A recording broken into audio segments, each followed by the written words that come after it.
GMM news Kannada. Sidlaghatta ತಾಲೂಕಿನ ದಿಬ್ಬೂರಹಳ್ಳಿ ಸೂರ್ಯ ಶಾಲೆ ಹಾಗೂ ಸೂರ್ಯ ಕಾಲೇಜು ವತಿಯಿಂದ ಶಾಲೆಯ ಆವರಣದಲ್ಲಿ ಮಾತೃ ಭೋಜನ ಕಾರ್ಯಕ್ರಮವನ್ನು ಆಯೋಜಿಸಲಾಗಿತ್ತು. ಸೂರ್ಯ ಶಾಲೆ ಮತ್ತು ಕಾಲೇಜಿನ ಅಭಿವೃದ್ಧಿ ದೃಷ್ಟಿಯಿಂದ ಆಡಳಿತ ಹೆಚ್ಚುವರಿಯಾಗಿ ಸೂರ್ಯ ಶಾಲೆಯ ಸಂಸ್ಥೆಯ ಟ್ರಸ್ಟ್ಗೆ ಹೊಸ ಸದಸ್ಯರ ನೇಮಕ ಅಡಿಯಲ್ಲಿ ಅಂತಾರಾಷ್ಟ್ರೀಯ ಪ್ರೇರಣಕಾರ ಮೈಕ್ ಮುರಳಿಯವರನ್ನು ಹಾಗೂ ಗೋಶಾಲೆ ಮಣಿರವರನ್ನು ಸೇರ್ಪಡೆ ಪದಗ್ರಹಣ ನಡೆಯಿತು. ಈ ವೇಳೆ ಮಕ್ಕಳು ತಾಯಿಯ ಪಾದಗಳಿಗೆ ನಮಸ್ಕರಿಸಿ ತಾಯಿಯ ಕೈಗೊಟ್ಟು ಪಡೆದುಕೊಂಡರು.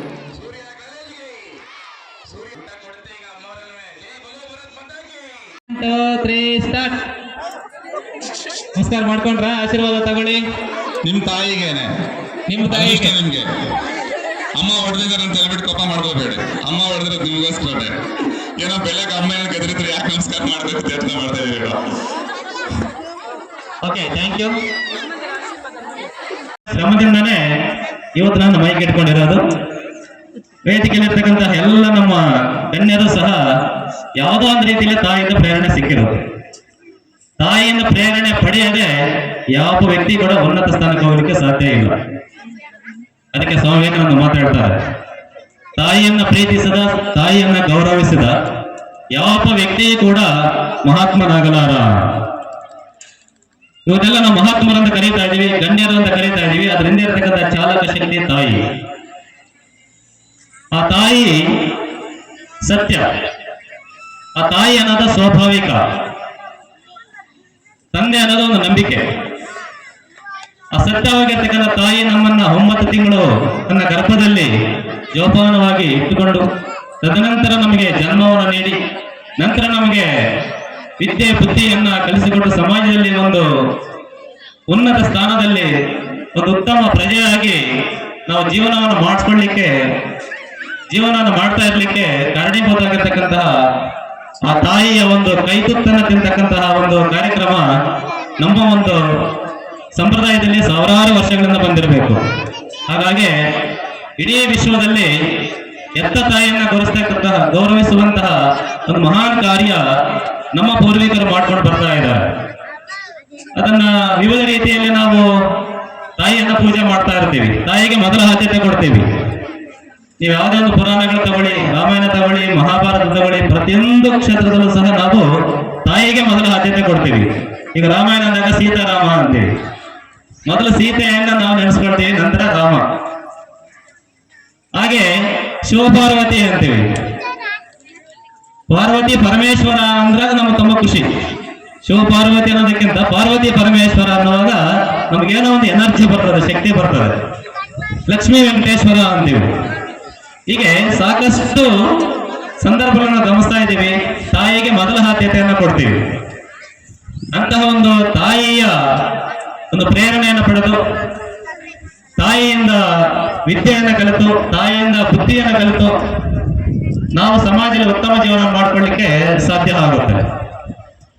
ಯಾಕಂದ್ರೆ ಕೆಟ್ಟ ತಂದೆ ಇರಬಹುದೇನೋ ಗೊತ್ತಿಲ್ಲ ಸಮಾಜದಲ್ಲಿ, ಆದ್ರೆ ಕೆಟ್ಟ ತಾಯಿ ಅಂತ ಇರ್ಲಿಕ್ಕೆ ಸಾಧ್ಯನೇ ಇಲ್ಲ. ಮಗು ಜನ್ಮ ಕೊಟ್ಟಿರ್ತಕ್ಕಂತಹ ತಾಯಿ ಮಗು ಹುಟ್ಟಿದಾಗ ತಂದೆ ಅದೇ ಇರಬಹುದು ಆ ಸ್ಥಳದಲ್ಲಿ, ಆ ಕ್ಷಣದಲ್ಲಿ. ಅಥವಾ ಆ ಮಗು ಜೀವನ ಪರ್ಯಂತ ತಂದೆಯನ್ನು ನೋಡದೇನೂ ಇರಬಹುದು. ಆದ್ರೆ ತಾಯಿಯನ್ನ ನೋಡದೆ ಯಾವ ಮಗು ಕೂಡ ಈ ಪ್ರಪಂಚಕ್ಕೆ ಬರ್ಲಿಕ್ಕೆ ಸಾಧ್ಯನೇ ಇಲ್ಲ ಅಂತ ಅನಿಸುತ್ತೆ. ಅಂತ ಒಂದು ಮಗುವನ್ನ, ಸಣ್ಣದೊಂದು ಕಂದಮ್ಮನನ್ನ ಇತರ ಮಹಾನ್ ವ್ಯಕ್ತಿಗಳನ್ನಾಗಿ ಮಾಡ್ತಕ್ಕಂತಹ ಜವಾಬ್ದಾರಿ ಆ ತಾಯಿಯದಾಗಿರ್ತದೆ. ಶಕ್ತಿ ಇದೆ ಅನ್ನೋದಕ್ಕೆ ಒಂದು ಮಗುವನ್ನ ಶಾಲೆಗೆ ಜಾಯಿನ್ ಮಾಡ್ತಾರೆ. ಈ ತರ ಚಿಕ್ಕ ಕಂದಮ್ಮನನ್ನ.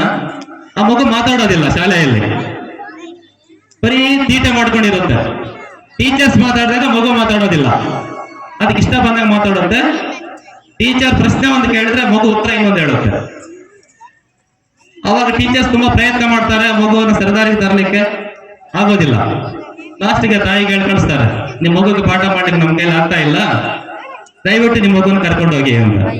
ಆ ತಾಯಿ ಪರಿಪರಿಯಾಗಿ ಕೇಳ್ಕೊಳ್ತಾಳೆ, ಎಲ್ಲಿ ಕರ್ಕೊಂಡು ಹೋಗಿ, ಚಿಕ್ಕ ಮಗುನ ನಮ್ಮ ಮನೆ ಇಲ್ಲೇ ಇರೋದು, ಸ್ಕೂಲ್ ಇಲ್ಲೇ ಇದೆ, ಏನಾದ್ರು ಹೇಳ್ಕೊಡಿರ್ತ, ಆಗೋದಿಲ್ಲ ಅಂತ. ಇನ್ನೊಂದು ಶಾಲೆಗೆ ಸೇರಿಸ್ತಾರೆ, ಅಲ್ಲಿ ಆಗೋದಿಲ್ಲ. ಇನ್ನೊಂದು ಶಾಲೆಗೆ ಸೇರಿಸ್ತಾರೆ, ಅಲ್ಲಿ ಆಗೋದಿಲ್ಲ. ಆ ಸುತ್ತಮುತ್ತ ಎಲ್ಲ ಶಾಲೆಗಳಿಗೂ ಸೇರಿಸಿದ್ದಾಯ್ತು, ಆಗೋದೇ ಇಲ್ಲ. ಲಾಸ್ಟ್ಗೆ ಒಂದು ಶಾಲೆಯಿಂದ ಒಂದು ಲೆಟರ್ ಅನ್ನು ಕೊಟ್ಟು ನೀವು ಶಾಲೆಗೆ ಬೇಡ, ಅಷ್ಟೇ ಅಲ್ಲ ಯಾವ ಶಾಲೆಗೂ ಸೇರಿಸಬೇಡ ಅಂತ ಹೇಳಿ ಲೆಟರ್ ಅನ್ನು ಕೊಟ್ಬಿಟ್ಟು ಮಗುವನ್ನು ವಾಪಸ್ ಕಳಿಸ್ಬಿಡ್ತಾರೆ. ತಾಯಿ ವಾಪಸ್ ಬಂದು ಆ ಕೊಟ್ಟಿದ್ದ ಲೆಟರ್ ಅನ್ನು ಓದಿ ಕಣ್ಣಲ್ಲಿ ನೀರು ಹಾಕೊಂಡು ಆ ಲೆಟರ್ ಅನ್ನ ಯಾವುದೋ ಒಂದು ಪೆಟ್ಟಿಗೆಯಲ್ಲಿ ಹಾಕಿ ಆ ಮಗುಗೆ ಮನೆಯಲ್ಲೇ ಇಟ್ಕೊಳ್ತಾಳೆ. ಮಾರನೇ ದಿನ ಮಗು ಕೇಳುತ್ತೆ, ಅಮ್ಮ ನಾನು ಶಾಲೆಗೆ ಹೋಗ್ತೀನಿ ಇವತ್ತು ಅಂತ. ಏನ್ ಹೇಳ್ಬೇಕು ಇವಾಗ? ಏನ್ ಹೇಳ್ಬೇಕು? ನೀವಾದ್ರೆ ಏನ್ ಹೇಳ್ತಾ ಇದ್ರಿ? ಆ ತಾಯಿ ಹೇಳುತ್ತೆ, ಯಾವ ಶಾಲೆಗೂ ಬೇಡ ಮಗು, ಎಲ್ಲ ಶಾಲೆ ನೋಡ್ಕೊಂಡು ಬಂದ್ಬಿಟ್ಟಿದೀವಿ, ಮನೆಯಲ್ಲೇ ನಿನಗೆ ಪಾಠ ಹೇಳ್ಕೊಡ್ತೀನಿ ನಾನು ಅಂತ. ಸರಿ, ಮನೆಯಲ್ಲೇ ಪಾಠ ಹೇಳ್ಕೊಳಕ್ ಸ್ಟಾರ್ಟ್ ಮಾಡ್ತಾಳೆ. ಮಗು ಚೆನ್ನಾಗಿ ಕಲಿಯುತ್ತೆ, ದೊಡ್ಡವನಾಗುತ್ತೆ. ದೊಡ್ಡವನಾಗಿ ಇಡೀ ಪ್ರಪಂಚದ ಒಂದು ವಿಶಿಷ್ಟವಾದ ಸಾಧನೆಯನ್ನು ಮಾಡುತ್ತೆ. ವಿಜ್ಞಾನದಲ್ಲಿ ಮೋರ್ ದನ್ 1000 ಇನ್ವೆನ್ಷನ್ಸ್ ಅನ್ನು ಮಾಡುತ್ತೆ. ಜೊತೆಗೆ ನಮಗೆ ರೂಮಲ್ಲಿ ಬೆಲೆ ಕೊಡ್ತಕ್ಕಂಥ ಬಲ್ಬ್ ಅನ್ನು ಕೂಡ ಕಂಡುಹಿಡಿಯುತ್ತೆ. ಯಾರಾದ್ರೂ ಕಂಡುಹಿಡಿದಿದ್ದು? ಥಾಮಸ್ ಆಲ್ವಾ ಎಡಿಸನ್. ಹೌದು, ಇಷ್ಟಕ್ಕೂ ಮಗುವನ್ನ ಶಾಲೆಯಿಂದ ವಾಪಸ್ ಕಳಿಸಿದ್ದು ಯಾಕೆ? ಮಗುಗೆ ಯಾವಾಗ ಗೊತ್ತಾಯ್ತು? ತಾಯಿ ತೀರೋದ ಮೇಲೆ ಮಗು ಗೊತ್ತಾಗುತ್ತೆ. ತಾಯಿ ಒಂದನ್ನ ತೀರೋಗುತ್ತೆ, ಮಗು ಮನೆಯಲ್ಲಿ ಮಗು ಅಂದ್ರೆ ಇವಾಗ ದೊಡ್ಡವನಾಗಿದ್ದಾನೆ, ಇವನು ಸೈಂಟಿಸ್ಟ್ ಆಗಿಬಿಟ್ಟಿದ್ದಾನೆ. ಎಲ್ಲಾ ಹಳೆಯ ವಸ್ತುಗಳನ್ನ ತಿರುಗಿ ತೋರಿಸುವಾಗ ಒಂದು ಪೆಟ್ಟಿಗೆಯಲ್ಲಿ ಒಂದು ಲೆಟರ್ ಸಿಗುತ್ತೆ. ಆ ಲೆಟರ್ ಅಲ್ಲಿ ಬರ್ದಿರ್ತಾರ ಅವರು, ಏನಪ್ಪಾ ಅಂದ್ರೆ ನಿಮ್ಮ ಮಗುಗೆ ಕಿವುಡಿದೆ, ಹೇಳಿದ್ದೆಲ್ಲ ಏನು ಕೇಳಿಸಲ್ಲ ಇವನಿಗೆ, ನೀವು ಯಾವ್ಯಾವ ಶಾಲೆಗೆ ಸೇರಿಸ್ತಾ ಇದ್ರಿ, ಯಾವ ಶಾಲೆಗೆ ಹೋದ್ರೂ ಪ್ರಯೋಜನ ಆಗೋದಿಲ್ಲ ಅಂತ. ತಾಯಿ ಗೊತ್ತಾಯ್ತಲ್ವಾ? ತಾಯಿ ಹೇಳೋದಿಲ್ಲ. ತಾಯಿ ಮಗುಗೆ ಹೇಳೋದಿಲ್ಲ ನಿನಗೆ ಕಿವುಡು ಅಂತ.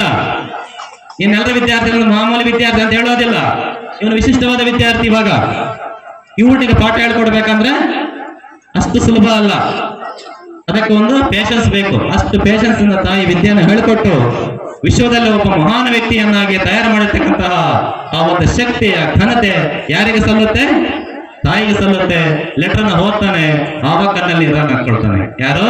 ಥಾಮಸ್ ಆಲ್ವಾ ಎಡಿಸನ್. ಆ ರೀತಿ ಒಬ್ಬ ಮಗು, ಅದು ಕಿವುಡಾಗ್ಲಿ, ಕುರುಡಾಗ್ಲಿ, ಕುಂಟಿ ಆಗ್ಲಿ, ಏನೇ ಆಗ್ಲಿ, ಮಗುನೇ. ನಮ್ಮ ಮನೆ ಪಕ್ಕದಲ್ಲಿ ನಾನು ಒಂದು 15 ವರ್ಷದಿಂದ ಮಗು ನೋಡ್ತಾ ಇದ್ದೀನಿ. 15 years ಬ್ಯಾಕ್ ಅದು ಮಗು, ಈಗ ದೊಡ್ಡವನಾಗ್ಬಿಟ್ಟಿದ್ದಾನೆ. ಈಗಲೂ ಕೂಡ ಅವರಪ್ಪ ಮಗುವನ್ನ, ಅಮ್ಮ ಮತ್ತು ಅಪ್ಪ ಹೊರಗಡೆ ಹೋಗ್ಬೇಕಂದ್ರೆ ಮಗುನ ಎತ್ಕೊಂಡು ಹೋಗ್ಬೇಕು ಮೇಡಮ್. ದೊಡ್ಡದಾಗ್ಬಿಟ್ಟಿದೆ, ಅವ್ರ ಎತ್ತರ ಆಗ್ಬಿಟ್ಟಿದೆ, ಕಾಲಗಳಲ್ಲಿ ಎಳಿತಾ ಇರ್ತವೆ. 2 ಕಾಲದಿಂದ ಹಾಕೊಂಡು ಹಿಂದ್ಗಡೆ ಹಾಕೊಂಡು ಹೋಗ್ತಾ ಇರ್ತಾನೆ. ಅವ್ರ ಮುಖ ಚೇನೇನೋ ಒಂಥರ ಇದೆ. ಎಷ್ಟೇ ಆದ್ರೂ ನಾವು ಮಗು ಹೇಗೆ ಇದ್ರು ಕೊನೆ ಗಳಿಗೆವರೆಗೂ ಆ ಮಗುವನ್ನು ಸಾಕ್ತಕ್ಕಂತಹ ಒಂದು ಪೇಷನ್ಸ್ ಏನಿದೆ ಅದು ತಾಯಿಗೆ ಮಾತ್ರ ಸಾಧ್ಯ.